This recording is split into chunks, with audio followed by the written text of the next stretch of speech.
As you know, at Making Tracks, we are getting ready, preparing and rewiring both MT4 and preparing MT5 for next year's exhibition circuit. The rewiring of MT4 brings about a lot of changes to improve the reliability and add some new features. One of those features we prototyped at the NEC last time we were out was the auto switching of the exit roads of the fiddle yard. So now that's been tested, we are bringing on new mimic panels to replace the current mimic panels to support this. So on this video, I'm going to show you what I go through to make a mimic panel for MT4. So here are mimic panels for the down fast and the up fast. These are just in a test mode at the moment. But what I'm going to do on the video is I'm going to show you what we do to actually make this. The difference is, in this case, I'm going to try and not skip anything out. So you're going to see me do the artwork design, the laser cutting of both the enclosure and the face. You're going to see me assembling the RGB LEDs that fit inside this, and there's quite a bit of work there. So you'll see the pick and place machine and the soldering action. I'll be testing them as well. I'll be wiring up the mimic board on camera and painting the face as well, which is a nightmare because it's yellow, and yellow's horrible to do. It's the most difficult. And then finally, I'll just do some programming to give it some basic functionality, as I don't have access to the track yet. So I suspect this video will be over 3 parts, so I hope you enjoy it. So we're in Coral Draw here. We're looking at a copy of the down fast line, which was the first panel I made, and I'm going to just use that as a reference for the up fast. So on the bottom left of the screen we can see samples of the photographs of the 2 panels. The yellow one is the one we're making, and the red one was the down fast that I used. So I'm just whizzing through the artwork here at 10 times speed. I'm drawing arrows, converting them to vectors, tidying them up, and when I'm ready I'll position those on the end of the lines. Not quite happy with that yet. There we go, looking better. So I'm just building up the track. Twist the arrows around, get them lined up. Now the important thing is, because they're vectors, I have to intersect the lines, otherwise it'll all go horrifically wrong on the laser cutter when I engrave it. So I'm just checking that each line is fully intersected and closes off any other objects. There we go, there's a little correction there. Same with the arrows. So the basic artwork looks good. Now we'll just copy some of the LED and switches over. Now I've just made a mistake here that you can't quite see yet, in that the buttons aren't quite on the grid lines. That's going to come back to bite me in a few seconds. So putting in the switches, and now I'm going to the trouble to line everyone up manually to get it onto the grid properly. It didn't quite line up. It's got to be right. I've also made the top lines where the large arrows are, which is the bidirectional or shared line, and I've just moved the gap an extra 2 millimeters, which will become apparent later on. Copying other artwork elements on, and it's looking like we've got a basic panel that's ready for cleaning up and preparation for laser cutting.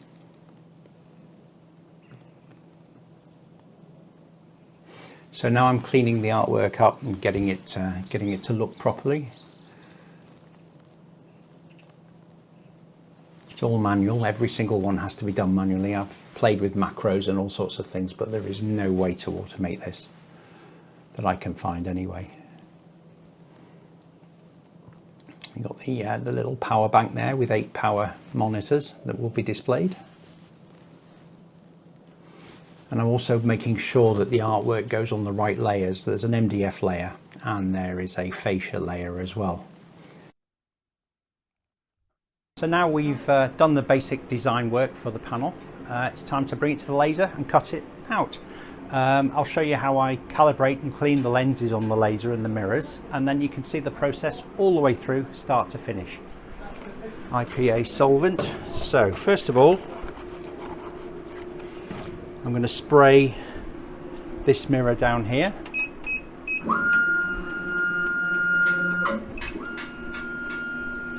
So there's a mirror in here. I'm just going to clean this.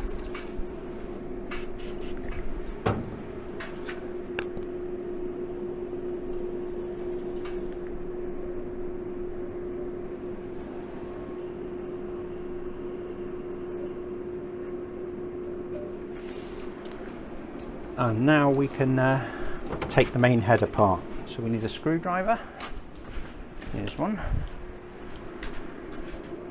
Let's take this mirror off here.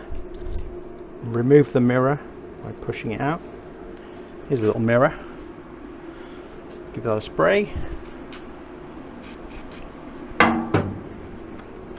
It's IPA solvent, so alcohol basically. Give that mirror a clean.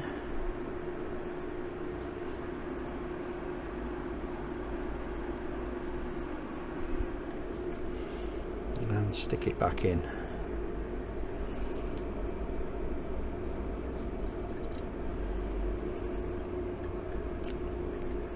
Then the solvent can be, any that's left, the residue can be evaporating whilst I remove the lens. Fancy tool for that. Whiz the lens out. This is the lens for the laser. So I'll give that some solvent and a clean, give it a wipe.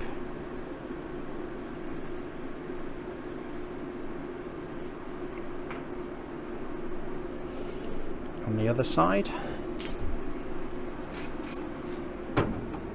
It's only the outside that gets anything on it really, but do both sides.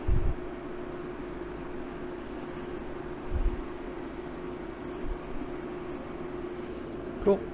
Drop this in the right way round and put the retaining ring on.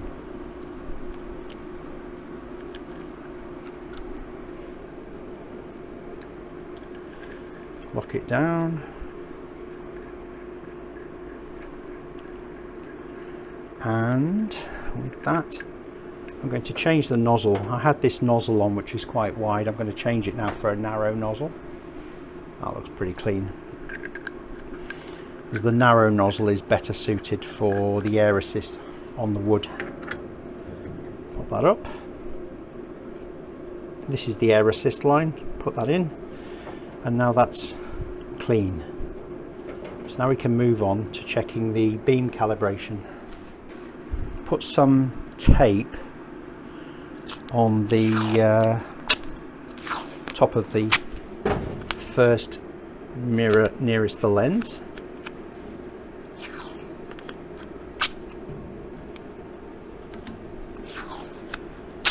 In fact, what I'll do is I'll reposition the camera and you can see. So what I'll do, bring this towards the end. What I'm going to do now is check the beam alignment, which means firing the laser. So I check it at two places. I'll check it here and I'll check it at the opposite diagonal. Override on, laser enable, fire. So you've got a little hole there. In fact, that's central, so it doesn't need adjusting. So I'll check the opposite side.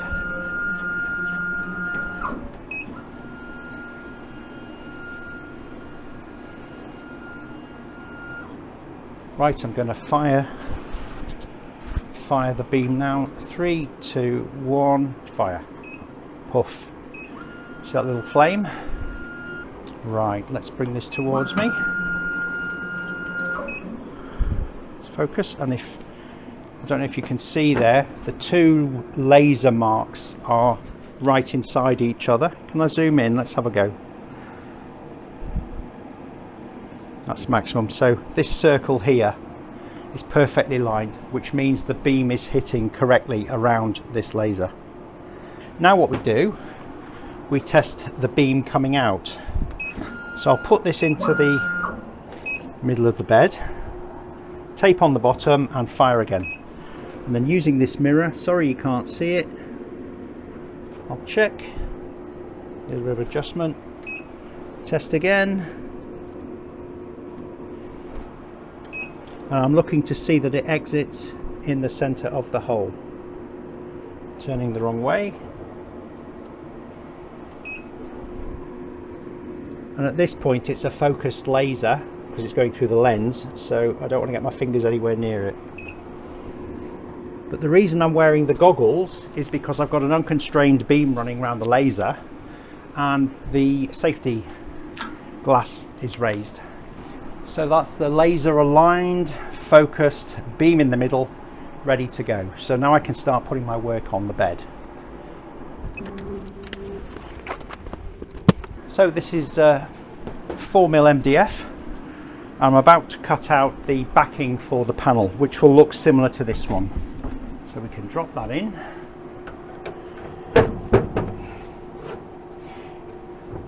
Now what I'll do, I'll add a little bit of weight to this to keep it down. MDF's not so bad, and we need to just bring the laser back to height, and then we'll check the height with the height measuring tool, and we'll cut this out here and see how it looks.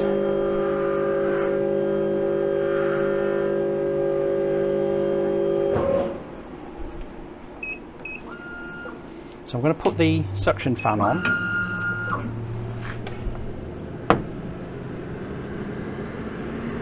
So that's the correct height.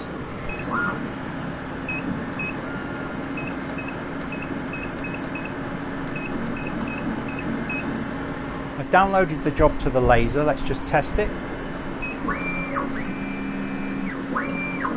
Nothing's going to hit. So I think that's probably a 5-minute job. So let's activate the laser, turn the red dot off, put the air assist on. Now at this point it's going to get noisy, and that's the extraction fan. So here goes nothing. And I'll bring the camera closer so you can see what's happening. You see it's already marked out the little placeholders for the RGB LEDs. Did I mention these panels are using the new System 2 RGB LEDs? And I'll show you those being made as well, as I've got to make some for this. So we need a hole, a 3mm hole, the LED. There's a button and 3 toggle switches on this as well.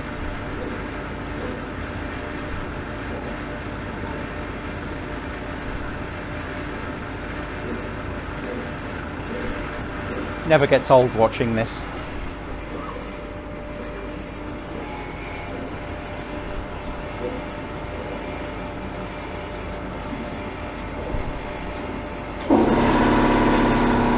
There's the old compressor.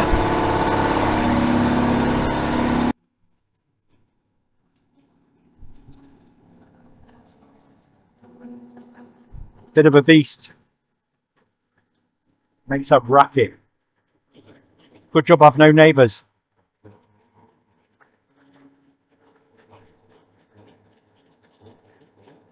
And here we go, it's cutting it out.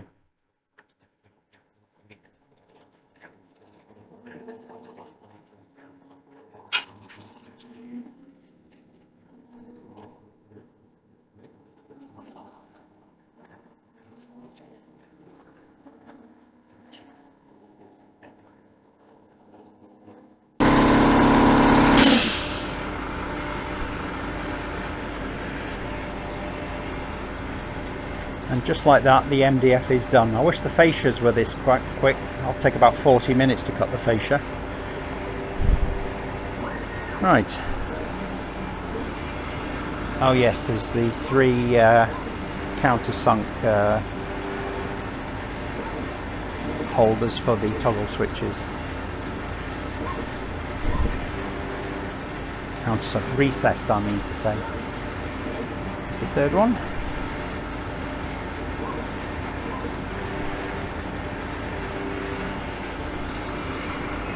And we're done. There you go. So you're seeing it for the first time just like I am.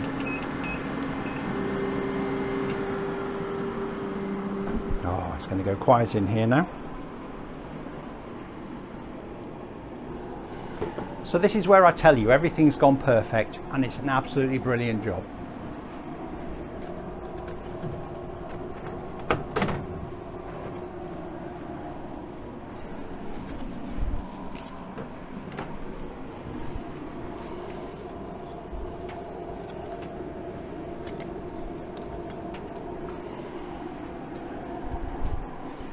Everything's gone perfect. It's a brilliant job. Hopefully you can see everything's clean, cut out, and it looks the part. Now while we're in wood cutting mode, I'll make the enclosure forward as well. Now I'm changing to plywood. So for plywood, what I'm going to do is I'm going to put some paper around the edge so the vacuum bed can get some suction on it and keep the plywood flat, because plywood tends to warp a little bit if you're not careful, unlike the MDF, which it's a manufactured product, so it seems to come out really flat. So this plywood's about 3.5 millimeters, it's supposed to be 4. You see it's got a little curve to it, so if I put that on there and turn the pump on, then the air will just get sucked from here and it won't hold it flat. So I could use a weight, or I could use suction. So there's the wood in, it's all sucked down by the base. I've tested the job.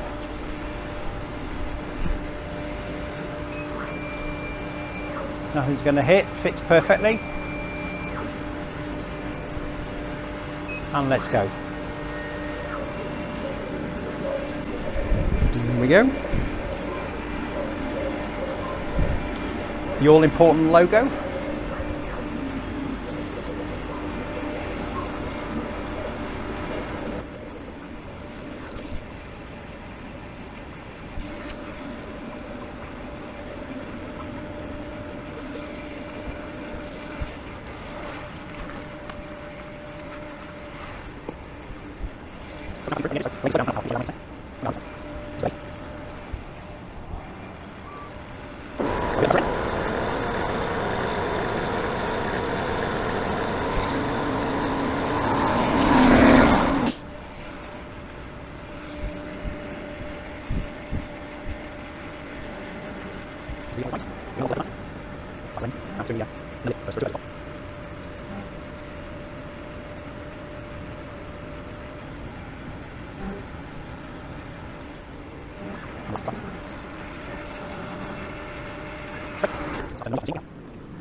So what I've done with these enclosures is I've really reduced and simplified the design.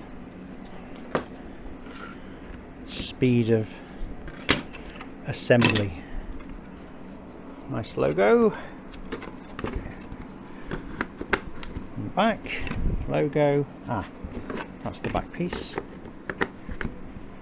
This is the front and the sides.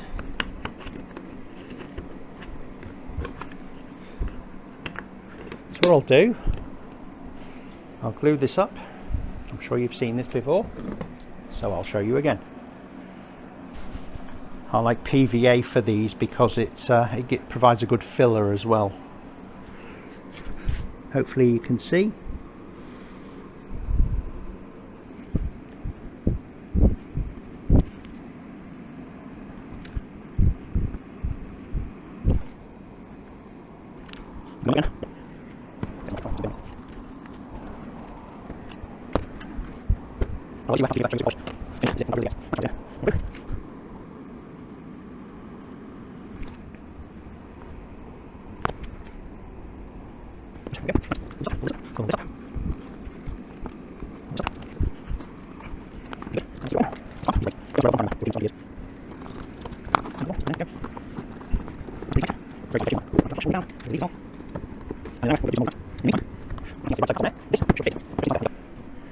Now my secret weapon,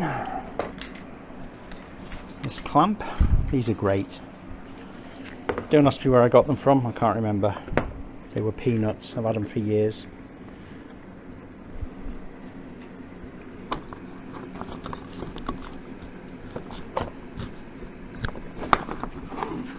turn that a little, stick that in there, there we go.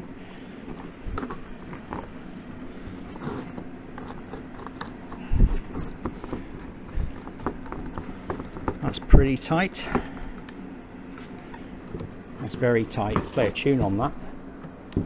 Right, is that flush all the way down? I'll do a bit of these as well.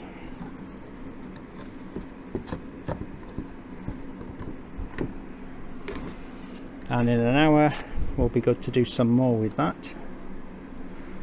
In the meantime,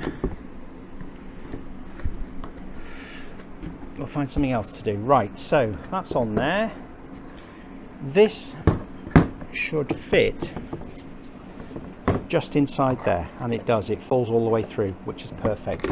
So what I need to do is just give that glue a wipe. Excuse me whilst I disappear around the back and find some more clean towel. Just give this a quick wipe here, because at the top is where it matters. Inside I don't really care about. I'll give it a wipe anyway though. So I've pushed the woodwork as far as I can for now till the PVA glue dries. So I'll prepare the laser now for cutting the plastic fascia. So that's going to involve taking all the paper off and changing the top of this bed to something more suitable for sticking the acrylic layer to.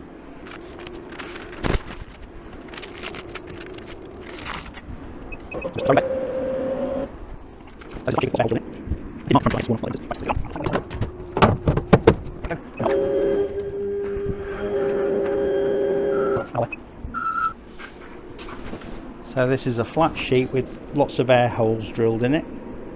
Right, so this goes on. We'll have a little fight while we get this on and level.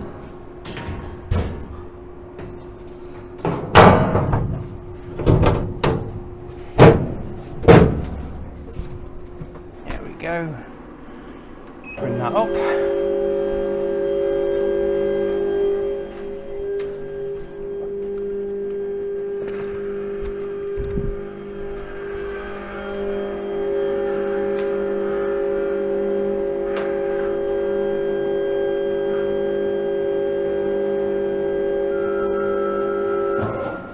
So I'll also change the nozzle. This has a wider aperture in the bottom. Oh, I've got to go down again. Which is more suitable for the plastic that I'll be using.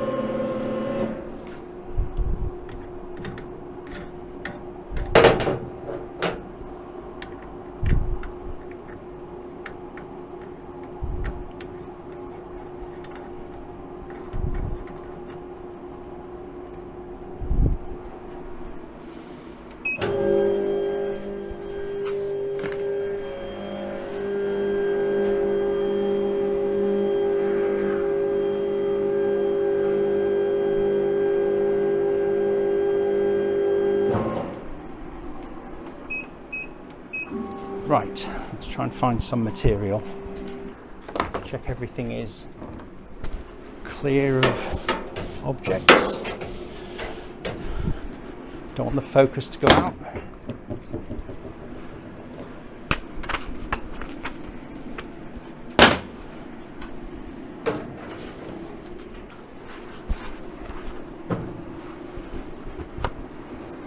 Some more isopropyl.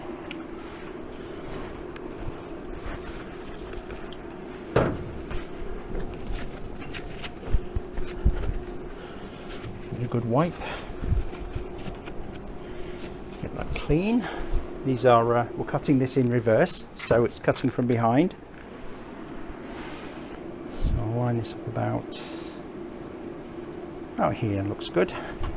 I'll tape it down to help keep it flat.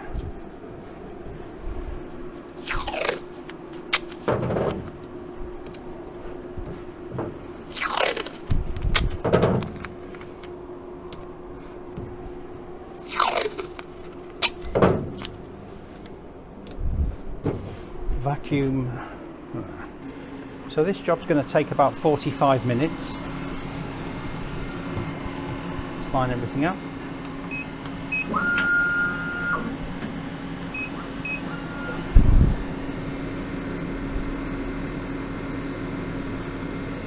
I'm level all over.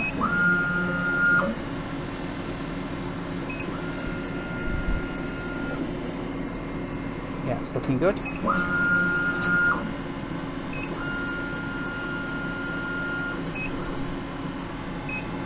So let's test the job.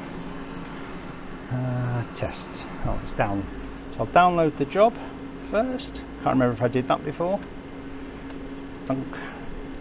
And it says it's going to take 45.5 minutes, which usually means longer. That's how it's going. Let's do a test. Yep, clears the work fine. So I brought the camera closer. Here's the job, ready to go. Let's start the fans up.